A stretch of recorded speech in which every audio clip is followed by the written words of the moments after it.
Welcome to the Yukon and North 61. It was so busy at the range today, I don't have any range footage, but I did want to show you a few things that I've learned about that Savage 99. Okay, for you Savage 99 users, or lever gun users in general, with two-piece stocks, I got a little advice for you. Because they're not quite, I found them to be a little more variable than a well-bedded bolt gun. So that was group number one. That was 150 grain bullets with Reloader 7. And that's 1, 2, 3, 4, 5, 6, 7, 8 inches over point of aim. And that's a totally vertical group of about 3 inches. 1, 2, 3, 2 3/4 inches. So not the best, but interesting. That's an interesting thing. And then 180 grain bullets shot even a little bit higher. Those are at 2,700 feet per second. These are about 2,600. And it's got some potential.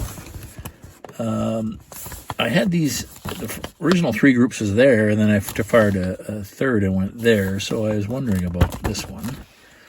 But that's got some potential. It might be retested.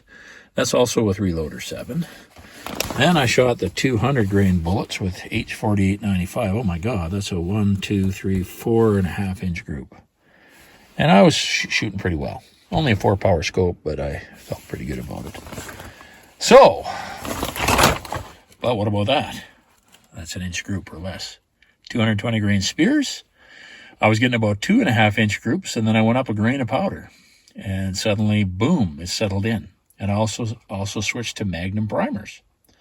So that is that. And that is, instead of being like 8 inches over the point of aim, that is about 1, 2, 3 inches over the point of aim, 2.5. So that's just about where you want it.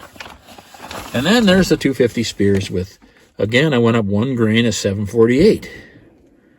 And that Savage seems to like going fairly hot. Not super hot because it's rear action, but, fairly good speeds. And, I might try the same thing with these really light loads with the 200 grain bullets, fairly light with the 150, fairly light with the 180. I might try that, but I also might just say, I like that 220 grain spear flat nose. That's a good bullet. And that 250 grain spear, of course, is a great bullet. And that, again, is a less than an inch group. And that is shooting 1, 2, 3, about 4 inches low, when the 220s is shooting 3 inches high.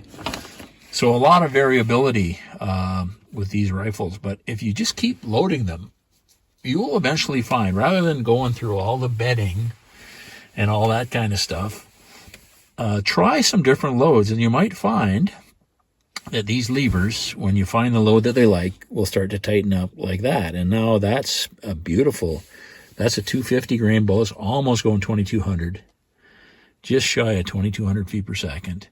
And when you get that kind of speed, that spear bullet really settled down. Look at that. So, and look at that 220 grain. And that's with 4166. That's with 748. So here is my working hypothesis. In these two-piece stocks, also with this velocity of cartridge, it seems to be very sensitive to the speed. You've got 12.5 inches of variability between the slowest loads with the 250s and the fastest loads with the 150s. And that 500 feet per second difference really seems to make a difference. My hypothesis seems to be borne out today is that if you load for consistent velocities, I think these are very sensitive to velocity changes. So when you get a little bit faster, choose a little higher. So that vertical load of 150, where it was a 3-inch vertical, there was a fair bit of speed difference between those. The 250s and the 220s, which shot really well, were within 40 feet per second top to bottom. Was that because of Magnum primers? Was that because of the powder load? Was that because the bullets had enough weight to create a bit more consistency? I'm not sure, but I think you've got to load for consistency for a rifle that can be very accurate, but with the wrong load, can suddenly shoot into 6 inches. So, but with a right load, can shoot into 7 eighths inches. So I think they're very, very sensitive.